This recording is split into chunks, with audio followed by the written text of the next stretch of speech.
नमस्कार जी, आप सभी का आपके YouTube चैनल सनातन धारा में बहुत बहुत स्वागत है।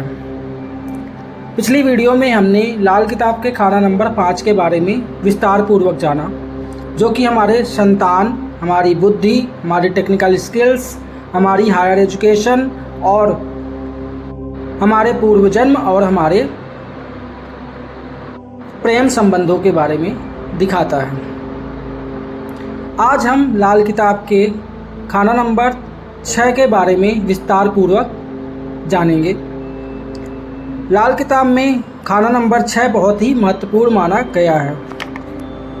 खाना नंबर 6 से हम रोग और स्वास्थ्य के बारे में, यानी यह बताता है कि व्यक्ति को कौन कौन सी बीमारियां हो सकती हैं, उसको दीर्घकालिक रोग कौन कौन से हो सकते हैं, संक्रमण कौन कौन से हो सकते हैं, मानसिक या शारीरिक परेशानियां कौन कौन सी हो सकती हैं, पैर से रिलेटेड दिक्कतें कौन कौन सी हो सकती हैं इत्यादि के बारे में, शत्रु तथा विरोधियों के बारे में, व्यक्ति के छिपे हुए खुले शत्रु और कौन कौन से हो सकते हैं, छिपे हुए शत्रु कौन कौन से हो सकते हैं, शत्रुओं से उसे विजय प्राप्त होगी या हानि प्राप्त होगी इसके बारे में देखा जा सकता है, उसे कितनी क्षति प्राप्त होगी इसके बारे में देखा जा सकता है, कोर्ट केस इत्यादि के बारे में विजय प्राप्त होगी या नहीं होगी, यह भी 6th हाउस से ही देखा जाता है। 6th हाउस से हम ऋण और कर्ज के बारे में भी देखते हैं।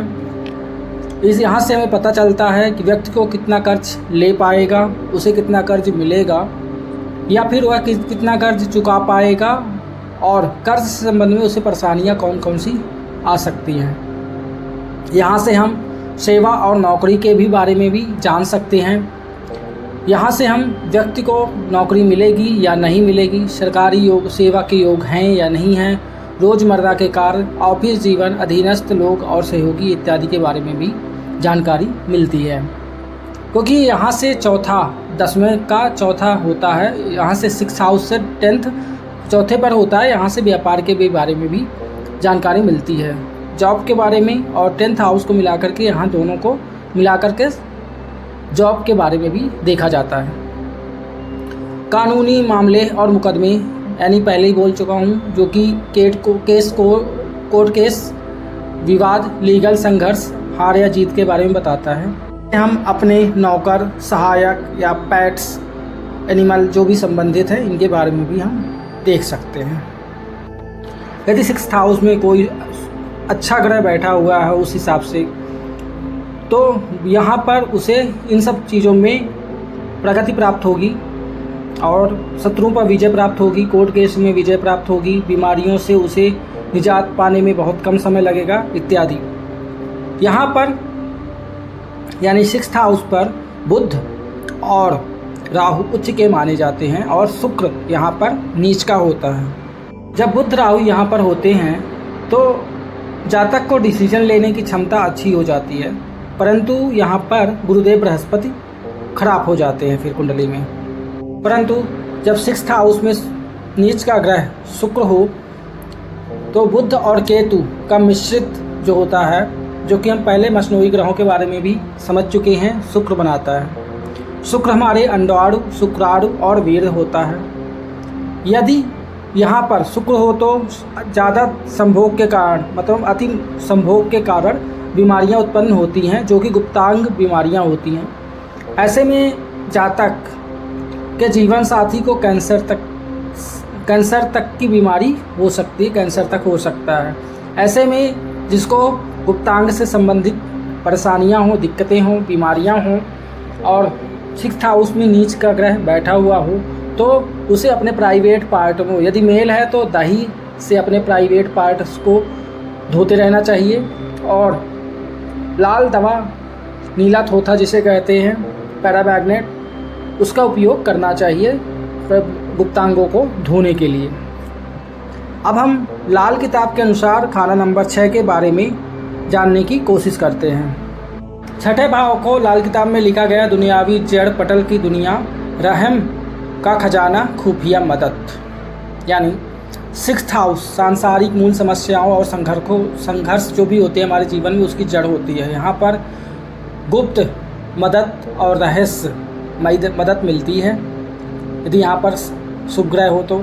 यानी यह भाव कई बार ऐसी गुप्त शक्तियों या मदद का केंद्र बनता है जो सामने तो दिखती नहीं है परंतु वह सहायता प्रदान करती है।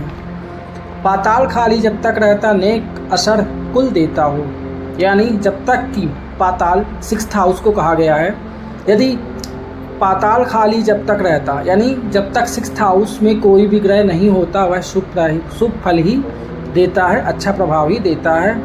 ऐसे में कुल और परिवार के साथ अच्छे संबंध और अच्छा प्रभाव, क्योंकि 6th हाउस में यदि कोई शनि ग्रह है तो वह तिरछी दृष्टि से यानी वक्री दृष्टि से 2nd हाउस को भी देखेगा और यदि वह अशुभ हो रहा है होगा तो वह 2nd हाउस को भी इफेक्ट डालेगा। दूजे बैठे की पहली अवस्था अगर छठे पर होता हो, उम्र मंदी ग्रह खुद ओ होता, घर छठ में आ बैठा जो, यानी यदि किसी ग्रह की पहली अवस्था दूसरे घर में हो तो उसका प्रभाव छठे घर में भी पड़ता है, यानी दूसरे घर की दृष्टि जो होती है 6th हाउस में भी पड़ती है, यानी दूसरे घर का ग्रह जो होता है 6th हाउस के ग्रह को इफेक्ट करता है। यदि वहाँ पर कोई शुभ ग्रह है तो और 6th हाउस में उसकी दृष्टि है तो वहाँ पर उसे शुभ फल प्रदान करता है। कोई ग्रह यदि छठ घर में बैठा होता है तो वह व्यक्ति की उम्र में गिरावट या जीवन में मंदी, संघर्ष, रुकावट लाता है। वह ग्रह स्वयं को उम्र घटाने वाला बन जाता है। लाख उपाय करे ना टलता ग्रह फल जिसका लिखा हो, यानी यदि 6th हाउस में, जो कि हम पहले पढ़ चुके हैं, पहले समझ चुके हैं कि राशि फल के ग्रहों को उपाय के द्वारा सही किया जाता है, परंतु यदि 6th हाउस में ग्रह फल के ग्रह बैठे हुए होते हैं तो उनका कोई भी उपचार नहीं किया जा सकता, यानी कि वहाँ पर जो ग्रह बैठा हुआ अपना फल दे करके ही रहेगा, उसे टालना बहुत असंभव है, यानी टाला नहीं जा सकता है। क्योंकि ग्रह फल का ग्रह जैसे राहु बैठा हुआ 6th हाउस में और निगेटिव हो रहा है तो उसका कितना भी उपाय कर लिया जाए उसका कोई भी उपाय नहीं किया जा सकता है। उसको जो होना है वहाँ पर वो अपना फल दे करके ही रहेगा। यदि शुभ राहु शुभ स्थिति में बैठा हुआ तो शत्रुओं के लिए बहुत तक होता है, यानी पराक्रम बहुत अच्छा होता है, कोर्ट केस में विजय दिलाता है यदि सामने वाला जातक अच्छा है, सही है। परंतु यदि अशुभ है तो यह बीमारियां देता है, कोर्ट केस कचहरी इत्यादि से रिलेटेड मुसीबतें देता है। यदि यहाँ पर जातक अपनी गलती को स्वीकार नहीं करता है और उस गलती को छिपाने की कोशिश करता है तो वह मुसीबतें बहुत ज़्यादा बढ़ती रहती हैं। ऐसे में ऐसे जातक को चाहिए कि वो अपनी गलती मान ले और केस कचहरी से छुटकारा पा दे, अन्यथा उसे हार का भी सामना करना पड़ सकता है और वह केस कचहरी में भी बहुत लंबे समय तक पड़ा रह सकता है। अकेला बैठा हो या मुस्तरका बंद मुट्ठी के खानों में, यानी छठे घर में बैठा ग्रह चाहे अकेला हो या किसी के साथ हो, वह गुप्त प्रभाव डालता है, जैसे मंद बुद्धि। इसका मतलब उसका प्रभाव धीरे गुप्त रूप से समय के साथ प्रकट होता रहता है, यानी 1st, 4th, 7th और 10th हाउस में भी दिखता है इसका इफेक्ट। 9 ही ग्रह पाताल में बैठा देखा करे उन तरफा में, यानी 9वां भाव का स्वामी छठे भाव में बैठा हो तो उसे ध्यान से देखना चाहिए, क्योंकि वह धर्म और भाग्य पर भी असर डालता है और छिपे हुए संघर्ष ला सकता है। 1-5 का दुश्मन जहरी हुक्म राहु का पाता, यानी 1 मनी लग्न हमारा और 5वां बुद्धि और संतान का शत्रु यदि 6th हाउस में ग्रह हो तो वह बहुत जहरीला असर देता है। साथ ही राहु की स्थिति या दृष्टि का गहरा असर पड़ता है, इसलिए राहु की भूमिका जो जानना बहुत ही आवश्यक हो जाता है। साथ में मगर 2-8 दृष्टि फैसला 6 का होता है, मतलब दूसरे घर की दृष्टि और अष्टम घर की दृष्टि हो रही हो तो उसका अंतिम निर्णय छठे पर बैठा हुए ग्रह के अनुसार होता है, यानी सभी परिस्थितियां अंततः रोग, शत्रु, ऋण, कर्ज की ओर ले जाते हैं। 6th हाउस को बहुत ही आसान भाषा में समझने की कोशिश करते हैं। जैसा कि 6th हाउस में बैठा हुआ ग्रह यदि बुरा है तो वह माँ, बहन, बुआ, माँ बाप, भांजा, मामा इत्यादि के बारे में भी बुरा असर प्रभाव डालता है, क्योंकि 6th हाउस इन सभी का भी माना जाता है। यदि 6th हाउस खाली हो तो ज़्यादा अच्छा माना जाता है। 6th हाउस में बैठा ग्रह वो तो अमीर बनाता है यदि यहाँ पर शुभ ग्रह हो तो, परंतु यदि अशुभ ग्रह बैठा हो तो कर्ज दिलाता है, कोर्ट केस से रिलेटेड दिक्कतें, प्रॉब्लम क्रिएट करता है और बीमारियां क्रिएट करता है। यदि यहाँ पर शुभ ग्रह होगा तो इन सब में विजय की प्राप्ति होती है। 2nd हाउस में कोई ग्रह ना हो तो 6th हाउस सोया हुआ होता है। 6th हाउस में बैठे ग्रह फल का ग्रह का उपाय नहीं किया जा सकता, जैसे कि पहले बताया गया है। और राहु यदि यहाँ पर हो तो उसका कोई भी उपाय नहीं किया जा सकता। यदि शुभ होगा तो वह शुभ फल देगा और अशुभ होगा तो अशुभ फल देगा। 6th हाउस का संबंध मिट्टी के खानों 1, 4, 7, 10 से भी होता है। 5th हाउस में कोई ग्रह हो तो वह 6th और 10th के दुश्मन माने जाते हैं बैठे हुए ग्रह का। और 6th हाउस में भी बैठने वाला ग्रह 5वें और 10वें घर के ग्रहों का दुश्मन माना जाता है। एक एग्जाम्पल से हम समझने की कोशिश करते हैं। जैसे 2nd हाउस में गुरु हो, 6th हाउस में चंद्र हो, या फिर 2nd हाउस में सूर्य हो और गुरु चंद्र 6th हाउस में हो, तो ऐसे व्यक्ति के यहाँ रिश्वत का पैसे से करोड़पति बनता है ऐसा व्यक्ति। 6th हाउस में चंद्र हो तो कभी भी प्याऊ नहीं लगवाना चाहिए, दूध पानी का कभी भी दान नहीं करना चाहिए। यदि ऐसा करता है जातक तो उससे को पैसे से रिलेटेड और रिलेशन रिश्तेदारों से रिलेटेड खराब परिणाम मिलते हैं। यदि यहाँ पर सूर्य 2nd हाउस में हो, चंद्र 6 में हो और 8th में गुरु हो तो यह शुभ फल प्रदान करता है। यहाँ पर उपाय के तौर पर मामा से रिलेशन अच्छे रखना चाहिए हमेशा। 6th हाउस मेल मिलाप, रहम, माफ़ करना, खुफिया मदद का भी होता है।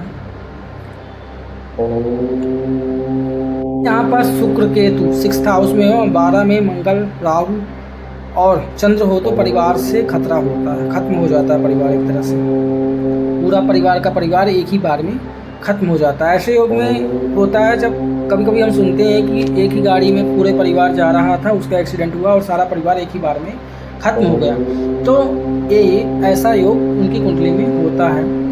6th हाउस में शुक्र केतु मतलब कुत्ते को घी हजम नहीं होता, यानी शुक्र और केतु नीच का फल देते हैं। वह किसी की बात नहीं मानना, अपनी समझदारी से काम ना कर पाना होता है।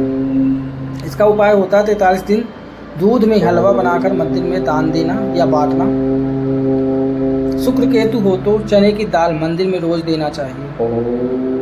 6th हाउस खाली हो तो 2-12 में चाहे कितने भी अच्छे ग्रह हों फिर भी वह अपना फल नहीं देते। 6th हाउस में कोई ग्रह ना हो, 2-12 में अच्छे ग्रह हों तो मामा के साथ संबंध अच्छा होता है। 6th हाउस में यदि सूर्य चंद्र हो तो इनका उपाय हो सकता है, बाकी किसी ग्रह का उपाय नहीं हो सकता। बाकी ग्रह फल का ग्रह देते हैं, ग्रह फल का ही फल देते हैं। यदि 6th हाउस में बुध केतु या दोनों हो तो बुरा फल नहीं देते, लेकिन 8th हाउस में जो भी ग्रह होंगे उसका असर उसके ऊपर उम्र तक ताउम्र रहेगा। गुरु 16 साल होता है, सूर्य की एज 22-23 साल होती है, चंद्र 24वें साल, मंगल 28, शुक्र 25, शनि 36 साल, बुध 34वें साल, राहु 42 और केतु 48वें साल की उम्र तक का असर देता है। 6th हाउस में अगर खराब ग्रह हो तो जिस हाउस के अंदर बुध शुक्र केतु होंगे उस घर में 6th हाउस के ग्रह का असर जा सकता है। एग्जाम्पल यदि देखते हैं, अगर सूर्य 6th हाउस में खराब अवस्था में हो, लग्न में केतु हो और 6th हाउस में शुक्र हो तो सूर्य अच्छा हो तो लगातार तरक्की देता है,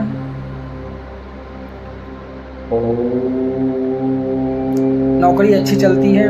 अगर खराब हो तो एक प्रकार से काम में बाधा एक ही जगह में टिक पाने की समस्या बनी रहती है, नहीं टिक पाता। जीवन साथी में बार बार नुक्स निकाल कर दूसरा ढूंढेगा और फिर उसे छोड़ेगा और दूसरा फिर से ढूंढेगा। अगर लग्न में अंदर सूर्य हो, उच्च का होता है जो सूर्य फर्स्ट हाउस में, यदि सिक्स्थ हाउस में बुध हो तो दूसरों का नसीहत देता है परंतु खुद कुछ नहीं कर पाता। सिक्स्थ हाउस में बैठा शनि उल्टा सेकंड हाउस को देखता है। साधारणतः सेकंड हाउस सिक्स्थ हाउस को देखता है दृष्टि के अनुसार, परंतु यदि शनि सिक्स्थ हाउस में होता है तो वह उल्टी दृष्टि से सिक्स्थ हाउस सेकंड हाउस को भी देखता है।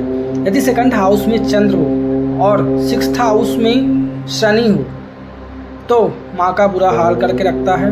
शुक्र हो तो पत्नी का गृहस्थ जीवन खराब कर हो जाता है। यानी जो भी ग्रह सेकंड हाउस में होगा और शनि सिक्स्थ हाउस में होगा तो अपनी वक्री दृष्टि सेकंड हाउस में डालेगा और उससे रिलेटेड दिक्कतें या परेशानियां क्रिएट करेगा। अगर सिक्स्थ हाउस में शनि हो और सेकंड हाउस में कोई ग्रह ना हो तो चंद्र का दान कभी भी मंदिर में नहीं करना चाहिए। यानी चंद्र को स्थापित सेकंड हाउस में नहीं करना चाहिए क्योंकि सेकंड हाउस में मंदिर माना गया है।